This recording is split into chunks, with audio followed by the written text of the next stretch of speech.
Du Père, du Fils et du Saint-Esprit, ainsi soit-il. Venez, Esprit Saint, remplissez le cœur de vos fidèles. Allumez-en le feu de votre amour. Envoyez votre Esprit, Seigneur, à ce fera une création nouvelle. Vous renouvellerez la face de la terre. Prions au Dieu qui avait daigné envoyer votre Esprit sur ce monde. Donnez-nous, par ce même Esprit, de comprendre et d'aimer ce qui est bien, de jouir sans cesse cette divine consolation par le même Jésus-Christ notre Seigneur. Ainsi soit-il. Je vous salue Marie, pleine de grâce. Le Seigneur est avec vous, vous êtes bénie entre toutes les femmes, et Jésus, le fruit de vos entrailles, est béni. Sainte Marie, Mère de Dieu, priez pour nous pauvres pécheurs, maintenant et à l'heure de notre mort, ainsi soit-il. Saints anges gardiens, Veillez sur nous, Saint Pédis, priez pour nous, Saint Joseph, priez pour nous, Saint Thomas d'Aquin, priez pour nous, Saint Ignace de Loyola, priez pour nous. Jésus, Saint-Esprit, ainsi soit-il. Bon, je vais vous parler un petit peu des empêchements aujourd'hui. Donc, je vous donne la liste des empêchements après le code de loi canonique traditionnel. Donc, je vais vous l'expliquer. Je demande des sous. 1, 2, 3. Je suis pas riche. 4, vachement. Donc, alors, voici ce que vous avez sous le nez.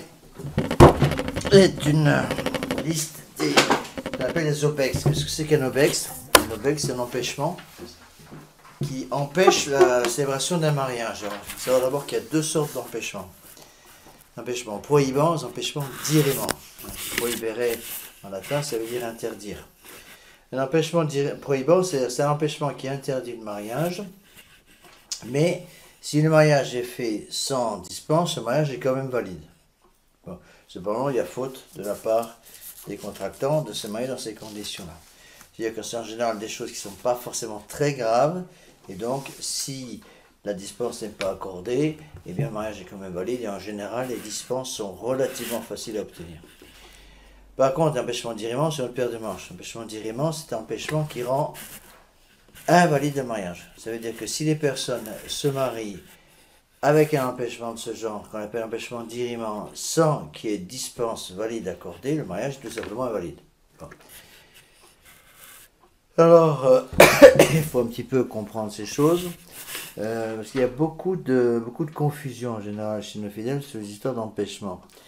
Donc il faut savoir exactement ce que ça signifie les termes. Entre autres, par exemple, beaucoup de gens pensent que un mariage qui ne peut pas donner d'enfants parce que les personnes sont stériles pour une raison médicale quelconque, ils pensent que c'est un mariage invalide. Ce qui n'est pas le cas, ça n'existe pas comme empêchement. Je viens expliquer les choses. On va d'abord voir les empêchements prohibants et ensuite les empêchements dirimants. Je ne vais pas vous donner tous les détails canoniques qui ne sont pas forcément utiles pour vous. Mais disons qu'en principe, surtout quand on ne connaît pas les gens, le prêtre doit vérifier l'absence d'empêchement. Bon, dans la pratique, quand on connaît les gens, il n'y a aucun problème. Donc, il y a trois sortes d'empêchements prohibants. Ces empêchements qui, s'ils existent, il faut obtenir une dispense des autorités compétentes religieuses, et si la dispense n'est pas accordée, le mariage reste néanmoins invalide. Bon. Alors je dis tout de suite qu'actuellement il y a un problème énorme qui se pose, c'est à qui demander les dispenses. Puis la charonde pagaille qui règne. Alors ça pose un énorme problème. Alors on verra ça après. Alors, empêchement prohibant, il y en a un qui est important, c'est le deuxième, les autres sont relativement rares. Le premier, c'est l'empêchement de vœux simples. Ça, dans les enquêtes, je pose toujours la question, est-ce que vous n'avez pas, quand vous étiez petit, plus jeune, fait une promesse de ne jamais vous marier, un vœu de chasteté, un vœu de rentrer dans un couvent, un vœu de faire bonne sœur, un vœu de devenir pote, etc. Donc pourquoi? Parce qu'un vœu, ce qu'on appelle un vœu simple, un vœu de virginité, de chasteté parfaite, de ne pas se marier, un vœu de rentrer dans l'état religieux, rendre le mariage illicite. Donc il faut obtenir une dispense. En fait, un peu attention avec les vœux, ça c'est des choses qui sont peu connues sur le plan canonique. C'est que souvent les gens viennent nous voir, ils disent, monsieur l'abbé, j'ai fait un vœu imprudent, si vous pouvez me relever s'il vous plaît. Le prêtre n'a pas le pouvoir de relever les vœux, attention. Le prêtre n'a pas le pouvoir de relever les vœux, ce sont des pouvoirs qui sont accordés à certaines personnes.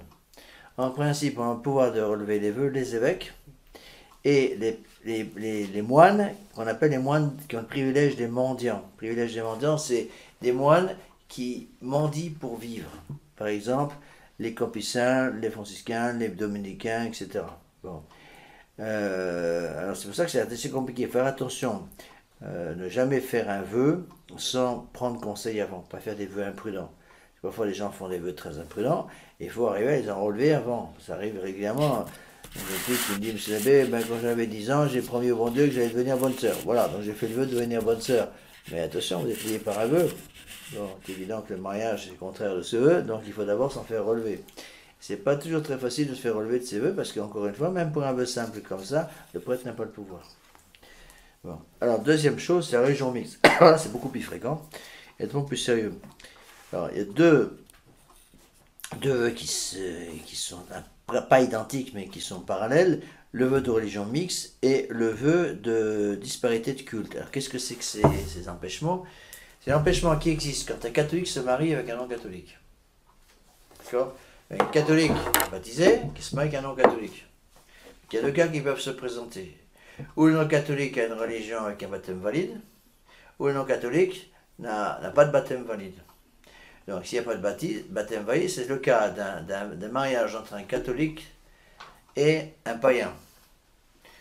Ou alors, ça peut être un cas d'un mariage catholique avec un hérétique ou un schismatique, mais qui a un baptême valide. Dans la pratique, c'est assez rare.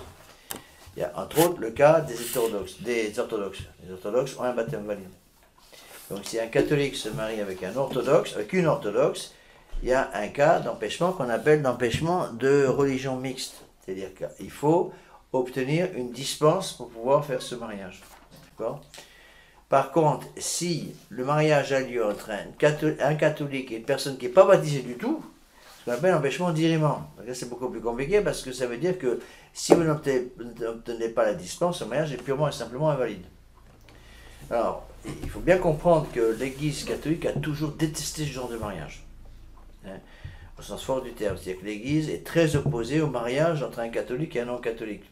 Dans la pratique, quand un des parents seulement est catholique et l'autre n'a pas la foi catholique, la plupart du temps, ça entraîne que les enfants vont tous devenir des païens. Ils perdent la foi. Alors, lorsque l'Église se rend compte que ces personnes sont vraiment décidées de toute façon à se marier, bien qu'elles n'aient pas la même foi, l'Église va commencer d'abord par fortement déconseiller. Et si les gens ne suivent pas ce conseil, tiennent absolument à se marier, dans certains cas, l'Église peut concéder certaines dispenses pour que les gens puissent se marier à ces conditions. Ces dispenses sont toujours des dispenses conditionnelles. Il y a des conditions très serrées. Bon, ça vous donne un peu une idée de ce qu'était le véritable écuménisme des temps anciens, au temps où, avant Pie XII, jusqu'à Pie XII. Donc, première condition, il faut que la personne non catholique promette de ne jamais empêcher son conjoint catholique de pratiquer sa religion. D'accord ? Première condition. Deuxième condition, la partie non catholique promet que tous les enfants à naître seront baptisés et éduqués dans la foi catholique. C'est ce qui est très important. Troisième condition, le mariage ne se fait jamais en public, mais en privé dans la sacristie. Avant, c'était comme ça. Donc, le mariage se faisait ce qu'on appelle in nigris, c'est-à-dire que le prêtre ne mettait aucun ornement, pour bien montrer que l'Église n'est pas d'accord. Il mettait simplement une étole, c'est tout. Une étole, on faisait un mariage presque à la sauvette à la sacristie avec 2 témoins, point final. Bon. Et l'Église s'est toujours très fortement opposée à ce genre de mariage parce que ça donne en général des catastrophes. Ça donne en général des catastrophes. Il est évident que si la partie non catholique refuse les conditions, il n'y a pas de mariage.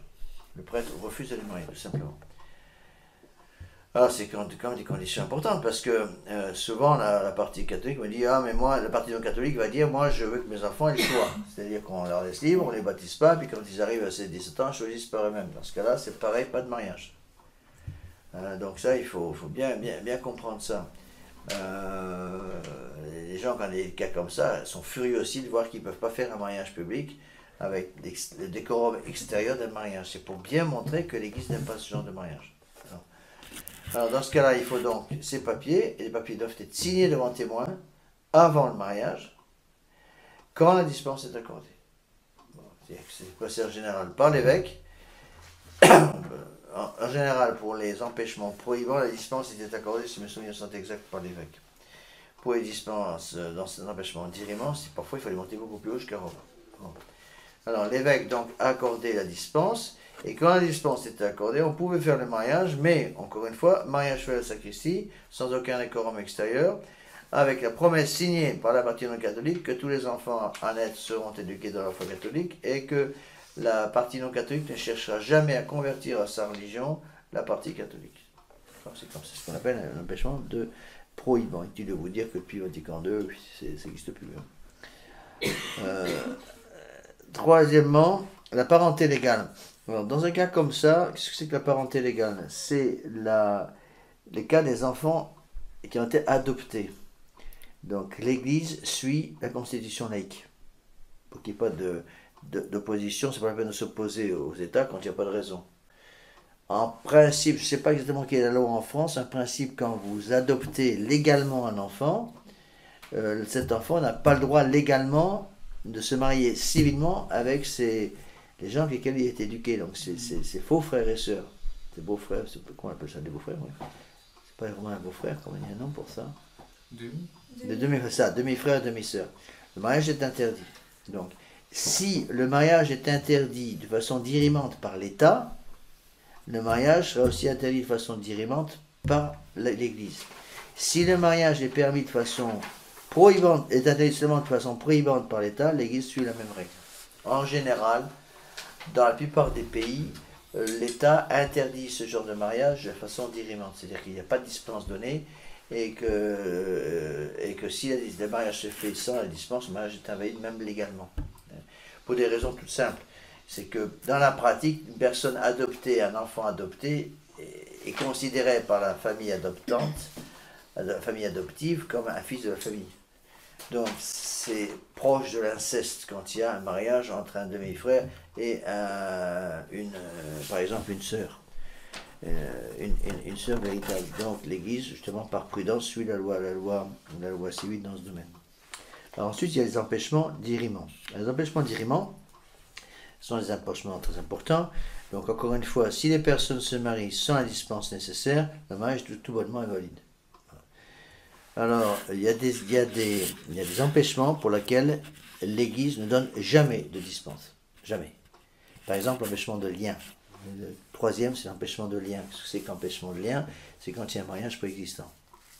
Quand il y a un mariage préexistant, un mariage valide, bien sûr, préexistant, et bien tout simplement, le mariage est impossible, puisque les personnes sont déjà mariées.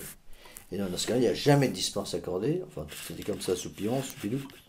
Jamais de dispense accordée. Le prêtre refuse de marier ces personnes. Alors, il y a toujours des petits malins qui essayent de s'en tirer.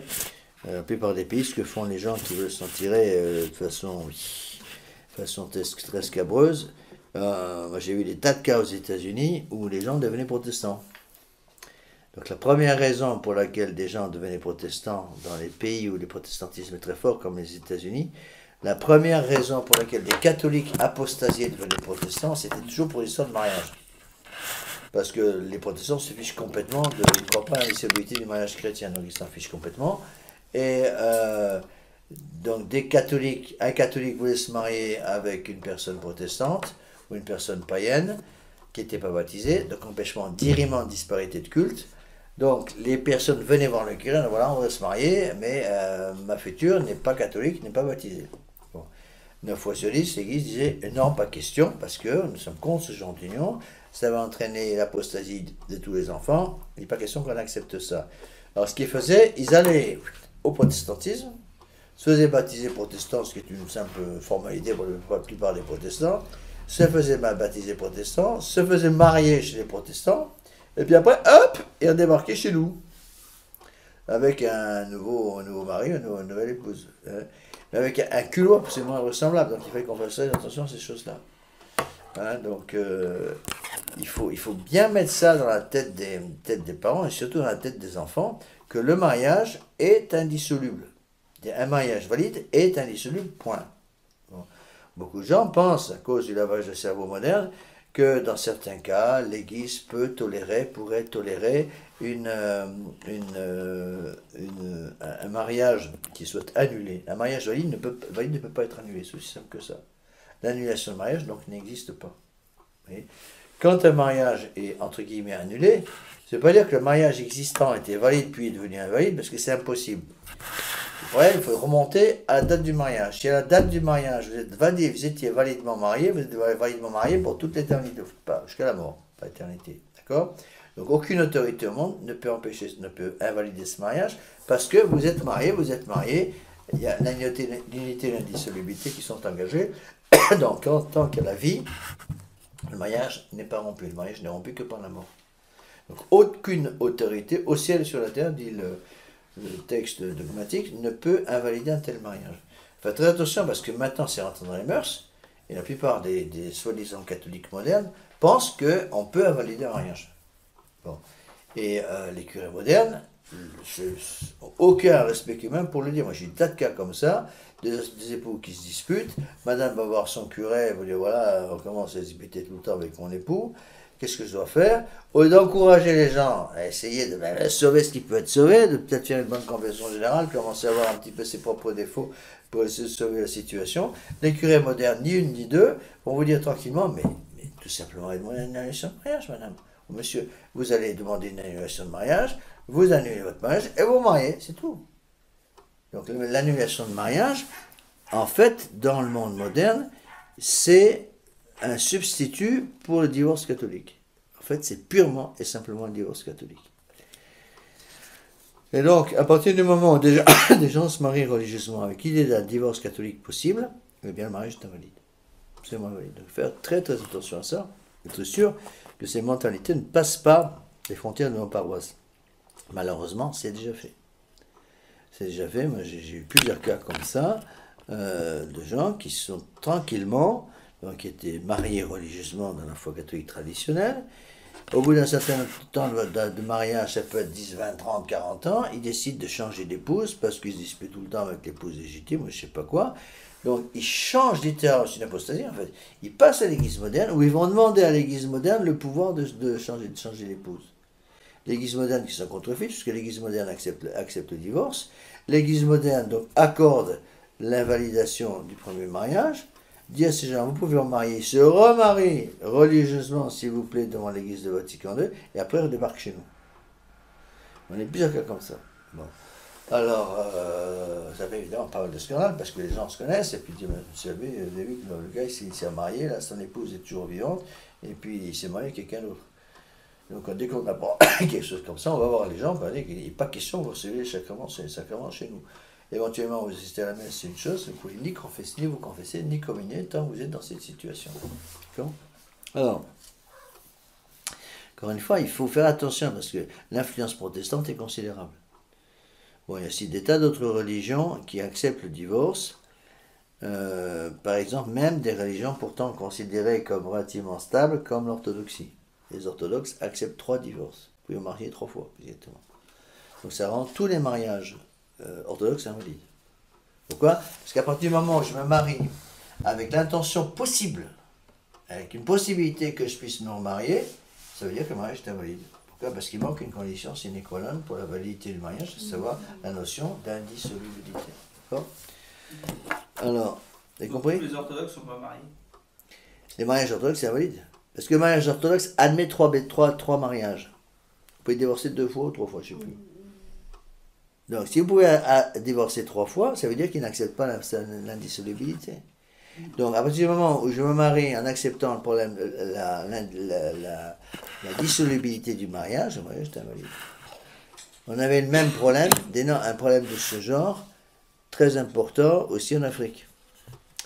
Au Gabon, par exemple, quand les gens se mariaient civilement, le Gabon c'était un bazar parce qu'il y a 3 mariages. Il y a un mariage civil, le mariage religieux et le mariage coutumier. C'est celui-là qui était important pour eux. Et donc, pour le mariage civil, donc, ils signaient... Ah, tu as fermé la porte, s'il vous plaît. Merci. Donc, pour le mariage civil, ils signaient un papier, comme quoi ils voulaient se marier avec telle personne, ils remplaçaient les documents d'état civil, et il y avait une coche, un carré à cocher. Soit ils choisissaient la monogamie, soit la polygamie. Et à ce moment-là, ils avaient droit à 4 épouses. Et tous signaient la deuxième case au cas où. Bon. Et donc, même quand ils s'aimaient d'amour tendre, comme on dit, s'ils ne signaient pas la première case et qu'ils signaient la deuxième case, ça veut dire qu'ils gardaient l'intention, en cas de pépin, de changer d'épouse. Et donc, le mariage était invalide. Alors les orthodoxes, on pourrait les conseiller, si jamais ça se passe pas dans le ménage, de dire t'es pas marié, de toute façon tu peux changer de femme. Il peut changer de femme à On cause peut leur d'avoir dire un ça, mari. nous, en tant que catholiques. On ne peut pas parce que vous allez les pousser encore plus loin dans l'adultère en fait. Parce que de se remarier, oui, de se remarier comment? Ouais, mais c'est pas de l'adultère, parce qu'ils trompent personne. C'est du concubinage. C'est du concubinage. Ouais. Donc le mariage orthodoxe, parce qu'il y a le problème, c'est qu'il y a plusieurs églises orthodoxes. Bon. L'église orthodoxe russe, en tout cas, accepte 3 divorces. Les autres, je ne sais pas trop, ça dépend, parce qu'il y a l'église orthodoxe grecque, il y a les bulgares, il y a les russes, puis il y a 3 ou 4 comme ça. Donc, en fonction des différentes entités géographiques, les lois peuvent être différentes. Et ça, c'est très important. Si je me marie en disant, je me marie, j'ai l'intention de rester toute ma vie avec ce monsieur, mais au cas où, j'ai gardé une porte derrière ouverte pour pouvoir me remarier, le mariage est tout simplement invalide. Le problème, c'est que c'est extrêmement fréquent dans la mentalité actuelle. De plus en plus fréquent. Alors, moi, je voyais très bien, au Gabon, par exemple, quand j'étais là-bas, le Gabon, donc, ils signaient tous, au cas où, la deuxième case, qui acceptait 4 mariages. Vous pouvez avoir 4 épouses différentes. 4 épouses différentes. Et on refusait, nous, ces mariages-là, même si la personne vivait selon la loi du bon Dieu avec son épouse devant Dieu. À partir du moment où ils avaient signé un papier comme quoi ils acceptaient 4 mariages, l'intention était viciée, donc le mariage était invalide. Et il fallait faire extrêmement attention. Donc c'était un bazar, ce niveau-là, dans les pays de mission, faire très très attention, on ne se met jamais d'histoire de mariage sans connaître à fond les coutumes locales. Au Gabon, j'ai prêché ici de Saint-Ignace au Gabon, j'ai prêché 4 ou 5 exercices, je ne me rappelle plus combien de fois, mais j'ai prêché plusieurs fois les retraites. Bravo. Et quand j'étais au Gabon, le prêtre m'avait dit, le prêtre qui connaissait, le prieur, qui avait Groche à l'époque, m'a dit surtout c'est un cas de mariage, ne vous emmêlez pas, parce qu'il y a des tas de coutumes locales qu'il faut absolument respecter pour pouvoir être sûr des mariages. Parce qu'ils ont là-bas ce qu'ils appellent le mariage coutumier. Le mariage coutumier, c'est le mariage devant le chef de la tribu, selon les coutumes locales. Bon. C'est des histoires abracadabrantes pour un Français, c'est incompréhensible pour nous. Parce que l'époux là-bas, le futur époux, doit acheter sa femme. Il doit acheter sa femme avec un contrat, en bonne et due forme, avec un arrangement entre le père, lui et le père de l'épouse, la future épouse, et un arrangement avec le chef de tribu. Bon. Et donc, un mariage coutumier doit être effectué devant le chef de tribu et devant les parents des deux parties. Avec le prêtre aussi, qui en plus met son nez dedans, pour être sûr que le mariage coutumier a été fait. Parce que si le mariage coutumier n'a pas été fait, il se considère comme non marié, même s'ils sont passés à l'église après. Donc s'il y a un problème, paf, ils viennent récupérer l'épouse. Bon, et vous perdez votre épouse, parce qu'un beau matin, le beau-père arrive, débarque, et hop, récupère son épouse, parce qu'il avait acheté, le beau-fils, le gendre avait acheté son épouse 25 cochons noirs, mais il y en a un qui est mort au bout de 3 jours, donc il avait le mauvais œil, donc c'est les gens de la famille qui ont jeté un sort sur le cochon, d'abord il devait déjà être malade avant, donc le mariage est invalide, donc je viens récupérer ma fille. Hop. C'était un bazar invraisemblable. Et j'ai dû être, par la force des choses, j'ai entendu ces trucs invraisemblables. Alors en plus, ils m'ont expliqué des trucs, c'était à mourir de rire. Il fallait que je reste très sérieux. Parce qu'ils expliquaient, parce qu'il y a 14 tribus différentes en plus au Gabon. Avec des langues différentes, des cultures complètement différentes. Et selon les cultures, les règles étaient différentes. Alors ils m'expliquaient que, j'avais devant une dame qui a fait la retraite, et m'a expliqué qu'elle a été achetée par ce mari, c'était 40 bouteilles de vin et 25 cochons noirs. Bon. Et donc, il fallait être sûr, avant le mariage religieux, que le mariage religieux n'ait lieu, il fallait être sûr que le mariage coutumier ait été fait. Donc, le papa a reçu les 40 bouteilles de vin, il a reniflé les 40 bouteilles pour être sûr que le vin n'était pas folâté. Après, on compte les cochons, on vérifie que les cuisses sont bonnes, ok, que le cochon n'est pas malade, et après on accepte. Une fois que c'est fixé, le chef de tribu prend sa part évidemment. Dans cette histoire-là, le mariage est considéré comme valide pour eux. Après, on peut faire le mariage religieux. Alors, parfois, il y a des trucs invraisemblables. C'est des trucs invraisemblables parce que quand il y a des problèmes après, tout doit être réglé avec les chefs de tribu. Donc il fallait faire très très attention à ces histoires-là. Et il n'est pas question au Gabon de supprimer le mariage coutumier. On n'a jamais pu le faire. Parce que c'est des mariages qui sont trop ancrés dans les mœurs. Alors, en plus de ça, selon les tribus, eux ils se repéraient. Moi j'ai jamais compris comment ils faisaient. Pour moi j'avais deux noirs de deux tribus différents. Ils étaient kiff-kiff bougricots, c'était des bons blancs. Ils ressemblaient les mêmes traits physiques, etc. Et ouais, vous voyez, non, celui-là, c'est pas un de chez nous, non, on voit bien, vous voyez pas que c'est un Mienné. Moi, je regardais avec tous mes yeux, je vois rien du tout. Je dis, non, c'est pas un Mienné, c'est un Fan, lui. Alors, il y avait plusieurs tribus, il y avait les Fans, il y avait les Miennais. Et on voyait pour les catéchistes des bazars. Les enfants n'avaient pas la même langue, donc il fallait des vieux qui sachent parler la langue, plus le français, pour pouvoir être compréhensible et compris par les pères. Et il y avait des groupes de catéchistes dans chacune des langues.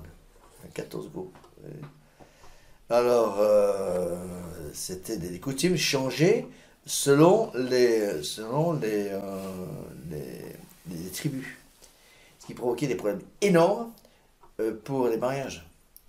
Parce que, pour les conversions, plus exactement, parce que quand quelqu'un se convertissait, passait de l'animisme, la religion tribale, à la foi catholique, à tous les coups, ils se mariaient au moins 4 fois. Ils étaient au moins 4 épouses, tous. Donc, quand ils se mariaient, 4 épouses, ça fait un peu beaucoup quand même, quand ils étaient baptisés catholiquement. Pour pouvoir les baptiser catholiquement, qu'est-ce qu'il fallait faire? Il fallait régler l'histoire matrimoniale. Oh, monsieur débarque avec 4 épouses, qu'est-ce qu'on fait?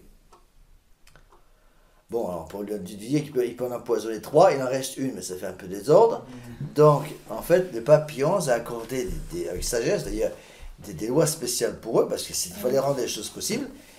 Donc, ils savaient eux-mêmes, ils étaient incapables de dire quelle était la première épouse, puisqu'ils avaient épousé les 4 en même temps, en général. Donc, on n'arrivait pas à avoir les papiers qui prouvaient quelle était la première qui avait été épousée dans ce cas-là. Donc, l'Église catholique, ce Pion, qui s'est beaucoup occupé des missions, avec sagesse, a dit voilà, on vous donne le droit ou d'en choisir une des 4 pour votre épouse légitime et vous renvoyez les 3 autres, ou vous en prenez une autre. Mais votre épouse chrétienne doit être unique, vous ne pouvez pas en prendre 2.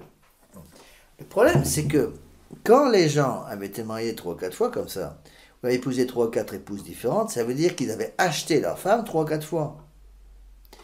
Il n'était pas question, mais alors ça provoquerait immédiatement des massacres, de renvoyer l'épouse sous prétexte qu'on n'en veut plus, pour se voir être baptisé. Il est hors de question de renvoyer l'épouse sans renvoyer la dot avec. Monsieur, je vous rends votre épouse parce que je me fais catholique, je n'ai pas le droit d'en avoir 4, donc je vous rends votre fille. Et le papa dit, par ici à votre soupe, je veux aussi la dot. La dot de ma fille. Et donc il fallait repayer la dot. Et dans certaines tribus, les dots étaient considérables. Dans certaines tribus, la dot, c'était une voiture neuve. Une voiture neuve pour un Africain en Afrique, ça fait 10 ans de salaire.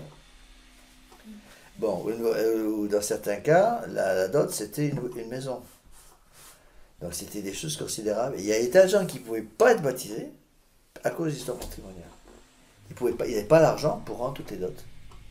Et donc, ça traînait, finalement, ils arrivaient à régler leur situation que sur le monde, c'est tout. Oui. Donc, c'est pour ça que l'Église fait très très attention à ces coutumes locales, pour être sûr que les coutumes locales ne s'opposent pas à la foi catholique. Alors, lorsque les coutumes locales ne s'opposent pas à la foi catholique, on les accepte. L'Église les tolère. C'est pour ça que, par exemple, au Gabon, même pour être des gens de la tradition, on tolère le mariage coutumier. Ça ne veut pas dire qu'on l'accepte, on le tolère. Ça veut dire, du moment que le mariage régulier religieux se fait normalement, même si c'est passé d'abord par le chef de tribu, bon, ben, on tolère ça. D'accord ? L'important, c'est que le mariage religieux soit fait. Alors, il y avait des barèmes, c'était des bazars invraisemblables, il y avait des barèmes selon les tribus. Parce qu'il y a des tribus qui étaient très chères, et des tribus où les femmes étaient moins chères. Et, alors, il y avait aussi c'était très important, il m'expliquait ça, mais très sérieux, il fallait rester surtout de marbre, pas éclater de rire devant eux. Par exemple, ils considéraient aussi que c'était très important, parce que là-bas, la femme, c'est très important pour eux, parce que la femme, c'est celle qui s'occupe de la plantation.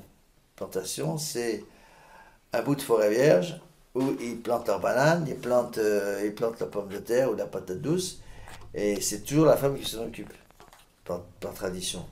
La femme s'occupe des enfants et de la plantation. Bon. L'homme, il pouvait travailler éventuellement à l'extérieur quand il y avait un boulot, mais c'est pas lui qui s'occupait de la plantation. Donc, c'était l'épouse.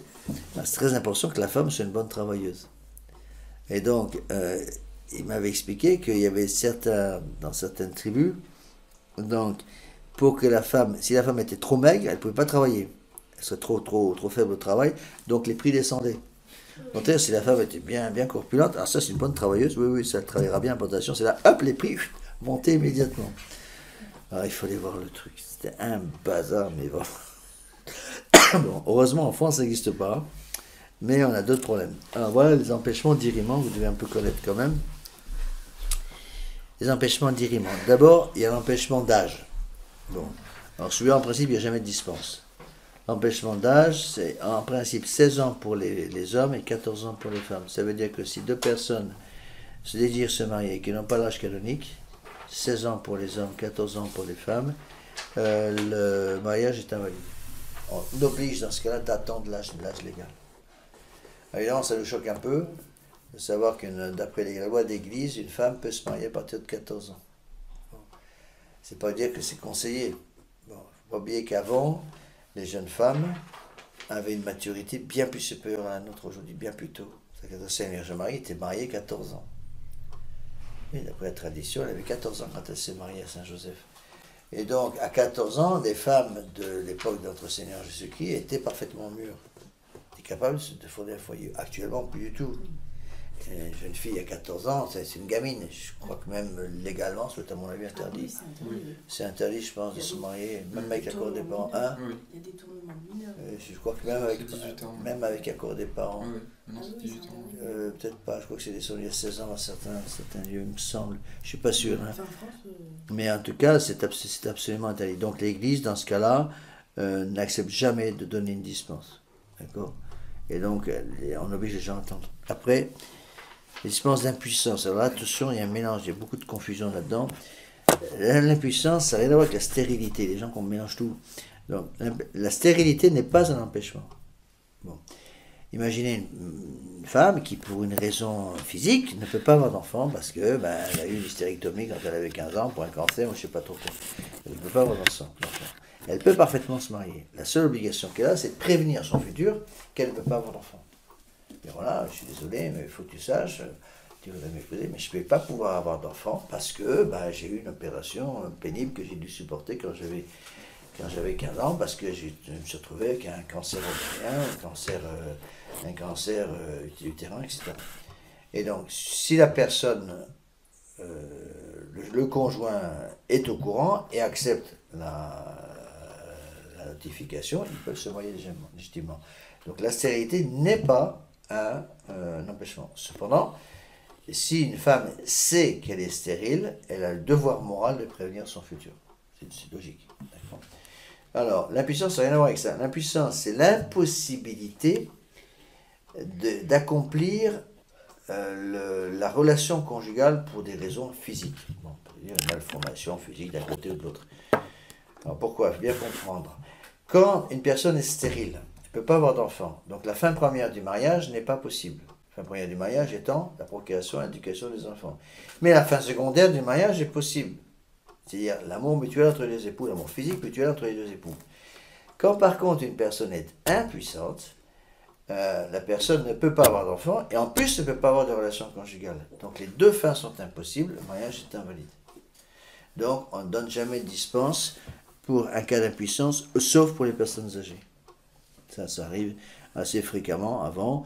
Personne âgée, mais veuve en général, personne n'avait été mariée, et puis elle s'est retrouvée veuve à 50 ans, 60 ans, et puis 65 ans, elle rencontre un ami, quelqu'un qu'elle connaît bien, qu'elle aime bien, puis ils veulent se remarier tous les deux sont veufs, ils ont la soixantaine, 70 ans parfois, ils veulent se marier. Ils peuvent se marier, puis ils sont tous les deux veufs, ils ont, bien sûr, ils sont plus en âge d'avoir des enfants, donc la fin première du mariage est impossible, mais la fin seconde reste possible. Bon.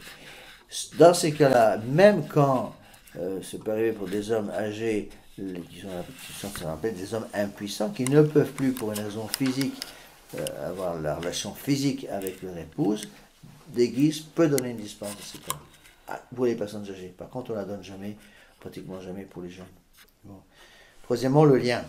Le lien, c'est l'existence d'un mariage valide antérieur. Là, il n'y a jamais de possibilité d'avoir une dispense.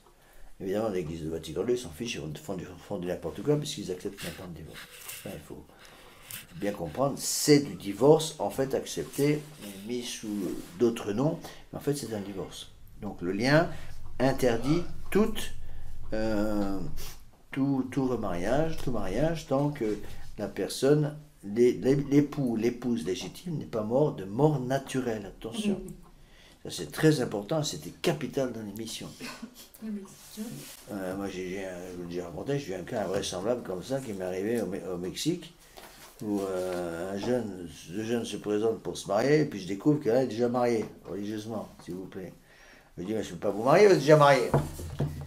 Elle me dit, ah bon, il faut que je fasse quoi alors? Je dis, vous attendez qu'elle meure. Bon. Tant qu'elle est vivante, vous ne pouvez pas vous marier. Et puis il dit, ah bon? Puis il est parti. Je dis, bon, ça va, il a compris. Et pensez-vous, le lendemain matin, elle débarque, ça y est, c'est réglé. Donc, c'est réglé. Ben, elle est morte. Attendez, elle est morte. Mais elle était vivante hier. Ben oui, mais hier, elle était vivante, maintenant je dis, elle est morte. Alors je dis, mort naturelle ou non? Elle me dit, oui, plus ou moins. Et puis en fait, elle a été tuée par 14 coups de couteau, la fille. Comme mort naturelle. Mais oui, c'est comme ça au Mexique. Pas chez les Blancs, mais chez les Indiens, c'est comme ça. Alors, il fallait bien préciser. En fait, j'ai fait l'erreur, parce que je connaissais mal le pays. Quand on dit aux gens, attention, vous êtes liés tant qu'elle est vivante, et s'il lui arrive un accident de parcours un peu bizarroïde, qu'elle tombe sur une lame de couteau comme par hasard 14 fois de suite, eh bien, je vous assure tout de suite que le remariage est impossible parce qu'il y aura un empêchement, c'est ce qu'on appelle un empêchement de crime. On va parler après. Donc l'empêchement de lien ne peut pas être ôté. On n'enlève jamais l'empêchement de lien. Bon. Sauf dans l'Église de Vatican II, il faut n'importe quoi. Après, disparité de culte, j'ai déjà expliqué. Disparité de culte, donc c'est le cas d'un mariage entre un catholique et une personne qui a un mariage qui n'est pas baptisé. Par exemple, un musulman, un juif, ou une religion orientale, comme le bouddhisme, l'hindouisme, tout ça. Bon. Avant, l'Église tolérait dans certains cas de donner la disparité de culte pour, par exemple, certaines religions orientales, mais jamais pour l'islam et jamais pour le judaïsme. Donc, un musulman, vous voulez vous marier avec un musulman, avant c'était une niette catégorique, pas question. Même si la personne disait, si c'est comme ça, je vis un concubinage, monsieur, je vais vous donner, donnez-vous, mais comptez pas sur moi pour vous y aider. D'accord? C'était comme ça. Ce qu'on appelle disparité de culte. Quand elle se faisait même condition, mariage à la sacristie, promesse que la partie non catholique ne cherchera jamais à convertir au paganisme la partie non catholique, et promesse aussi que tous les enfants à naître seront éduqués dans la foi catholique. D'accord? Donc c'est pareil que la religion mixte. La seule différence, c'est que religion mixte, c'est prohibant, avec deux baptêmes dont un n'est pas catholique, deux baptisés dont un n'est pas catholique, et là c'est disparité de culte, ça c'est dérivant, donc le mariage est absolument invalide, s'il n'y a pas les conditions remplies. Après, l'ordre sacré, ça veut dire que des personnes qui sont liées par un vœu de chasteté solennelle. Donc c'est le sous-diacre, le diacre et le prêtre. Avant, on n'est pas prêtre d'un seul coup. Avant de devenir prêtre, on franchit plusieurs étapes. Donc depuis la première année de séminaire, on reçoit ce qu'on appelle la tonsure, puis après il y a les 4 mineurs, portier, lecteur, acolyte, exorciste, puis le sous-diaconat, puis le diaconat, puis la prêtrise. Donc, tant que les personnes n'ont reçu que la tonsure des ordres mineurs, ils peuvent se marier. Donc si un séminariste quitte le séminaire après avoir reçu les 4 ordres mineurs, il peut se marier sans dispense. Ça c'est le cas de M. Saglio, parce que M. Saglio fait combien 4 ans de séminaire, je crois. Je crois que c'est 4 ans de séminaire, il a dû recevoir les 4 mineurs, au moins 2, peut-être même les 4. Et bien ce mariage avec Sonia Saglio est parfaitement valide. Alors, Thérèse est fille légitime, donc pour pas de problème. Bon, parce que les ordres mineurs n'entraînent pas justement cet empêchement. Par contre, à partir du moment où les gens deviennent sous-diacres, ou diacres ou prêtres, c'est fini, terminé. On ne peut plus se marier du tout. Avant, au temps de Pie XII, jusqu'à Pie XII, la dispense n'était jamais accordée pour un prêtre, très très difficilement pour un diacre et plus facilement pour un sous-diacre. C'est qu'un sous-diacre, une fois qu'il est sous-diacre, c'est fini, il reste sous-diacre jusqu'à la fin de sa jour. Hein.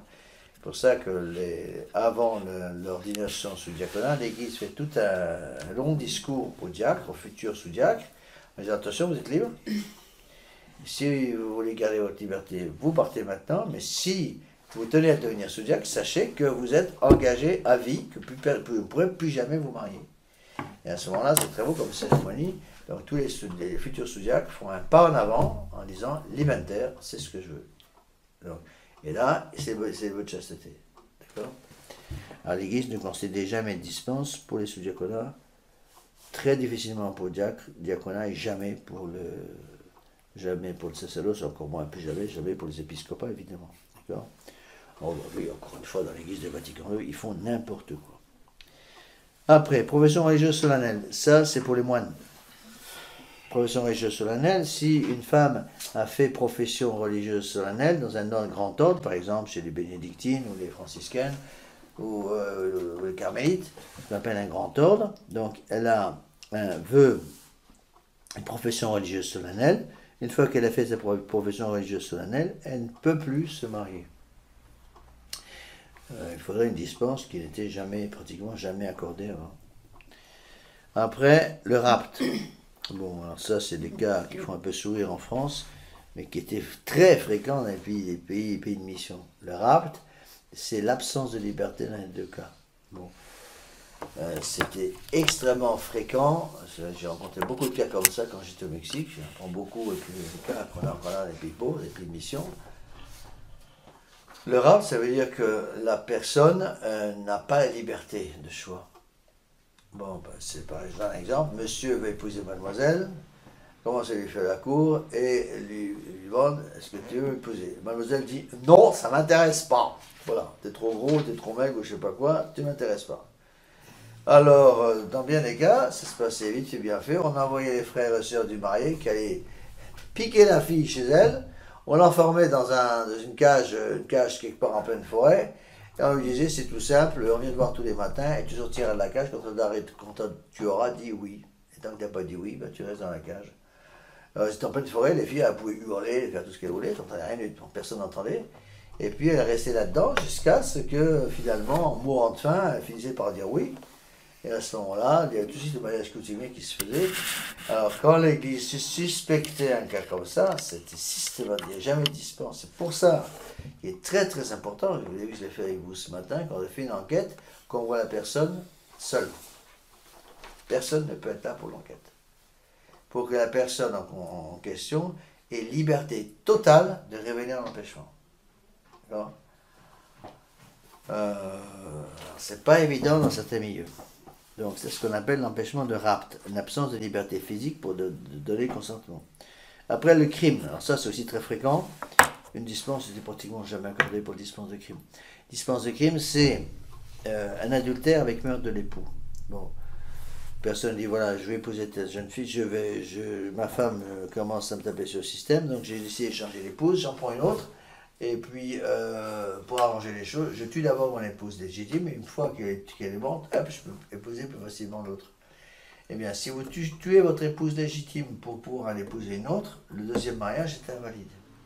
Et pour ça, il n'y a jamais de dispense accordée. Donc, il faut penser à deux fois avant de se marier. Quand vous êtes marié, c'est fini, hein, terminé. Alors, l'empêchement de crime, c'est comme ça. Même un simple empêchement une promesse de mariage d'une personne qui est déjà mariée avec quelqu'un d'autre oblige cette dispense. D'accord? Après, la consanguinité et l'affinité, là je passe vite. Ça, c'est des choses canoniques un peu compliquées. La consanguinité, c'est-à-dire que deux personnes qui sont issues de la même souche sanguine ne peuvent pas se marier. Non. Alors, la ligne directe à tous les degrés, ça c'est père, fils, petit-fils, etc., ce qu'on appelle la ligne directe. Verticale, en ligne collatérale jusqu'au 4e degré. Donc ça, c'est le rapport d'une personne avec ses enfants, avec pas ses enfants, avec ses neveux et nièces. D'accord? Donc, dans l'Église catholique, il existe une consanguinité qui interdit le mariage sous peine d'empêchement d'irriment entre tous les consanguins en ligne directe à tous les degrés, en ligne collatérale jusqu'au 4e degré. Quand on a des cas comme ça, alors il faut s'asseoir, faire un petit arbre, essayer de compter, on s'en trouve, on se passe dans les degrés. Pour être certain que les choses se font correctement. Donc les empêchements de consanguinité, surtout au dernier degré, 4e degré, étaient accordés relativement facilement auparavant. Et si mes souvenirs sont exacts, je crois que les évêques peuvent accorder ça. Alors, l'affinité, c'est après la mort naturelle de votre époux ou de votre épouse. Deux personnes sont mariées religieusement. L'époux ou l'épouse meurt. L'époux ou l'épouse meurt. Il y a un empêchement de mariage entre les membres de la famille de l'épouse qui vient de mourir et la personne qui va se marier, justement pour protéger, empêcher l'impureté dans la famille. Donc, avec les consanguins, les conjoints décédés, à tous les degrés en ligne directe, en ligne collatérale, jusqu'au 2e degré seulement. Donc ça, c'est des détails canoniques, hein, je ne vais pas vous donner toutes les explications. Quand on a des cas comme ça, on fait un arbre. Alors, déjà, les généalogiques, c'est de savoir où on en est. D'accord? Alors, l'honnêteté publique, c'est pareil, mais après un concubinage. Personne vit en concubinage, puis se sépare pour régulariser leur situation avec quelqu'un d'autre. Bon. Quand deux personnes vivent en concubinage, veulent régulariser leur situation devant Dieu, qui veulent se marier tous les deux devant Dieu, il n'y a pas de problème. D'accord? Quand deux personnes vivent en concubinage, il y a une rupture de la vie commune et les deux personnes veulent se marier avec, par exemple, la sœur de son ancienne concubine. C'est là où intervient cet empêchement qu'on appelle un empêchement d'honnêteté publique en ligne directe jusqu'au 2e degré. Bon, ça c'est compliqué quand on a des cas comme ça. Enfin, l'empêchement de parenté spirituelle, qui est très important, il faut bien le connaître, c'est l'empêchement qui existe entre une marraine et le fils et son filleul, ou un parrain et son filleul. C'est pareil et pour le baptême et pour la confirmation. Alors, il faut faire très attention à un pays de mission, quand deux personnes sont baptisées avant de se marier, faire bien vérifier, que la fiancée ne doit pas devenir marraine du baptême de son fiancé, parce que si elle le fait, elle ne peut plus se marier, c'est un empêchement diriment appelé de parenté spirituelle. D'accord, vous suivez? Je veux dire que c'est valable pour la confirmation et pour le baptême. Lorsque quelqu'un devient véritablement... lorsque quelqu'un devient véritablement parent, ou païen, pas parent, comment on appelle ça, parrain ou marraine, par le terme que je cherchais, parrain ou marraine, il ne peut plus se marier avec cette personne. C'est impossible. D'accord? Alors, pour l'honnêteté publique, c'est en ligne directe jusqu'au 2e degré. D'accord? Enfin, la parenté spirituelle, j'en ai déjà parlé. Vous voyez, donc, il y a combien? Il y a 12 empêchements d'irriment. C'est ça, 12 empêchements d'irriment et 3 empêchements prohibants. Donc, c'est parfois un peu compliqué, faire attention. Voilà, on va arrêter là parce qu'on a le chapelet dans 2 minutes, mais je voudrais mettre ça sur Internet, enfin sur le sortir du petit magnéto pour l'utiliser. Alors, ce soir, donc on a le chapelet à 6h. Après le chapelet, nous on a les vêpres, vous n'êtes pas obligé d'y assister, hein, mais on a les vêpres. Et ensuite, il y aura le repas vers 7h30, 8h. On sonnera la cloche lorsque c'est prêt.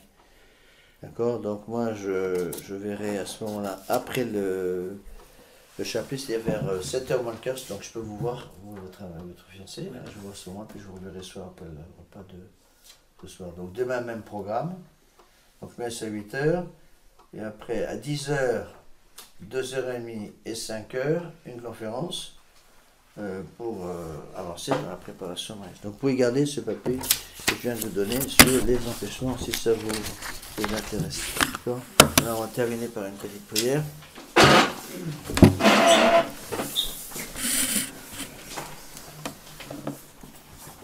Au nom du Père et du Fils et du Saint-Esprit, ainsi soit-il. Je vous salue Marie, pleine de grâce. Le Seigneur est avec vous, vous êtes bénie entre toutes les femmes, et Jésus, le fruit de vos entrailles, est béni. Sainte Marie, Mère de Dieu, priez pour nous pauvres pécheurs, maintenant et à l'heure de notre mort, ainsi soit-il. Nos Saint Ange Gardien, veillez sur nous, Saint Pédis, priez pour nous, Saint Joseph, priez pour nous. du Père et du Fils et du Saint-Esprit, ainsi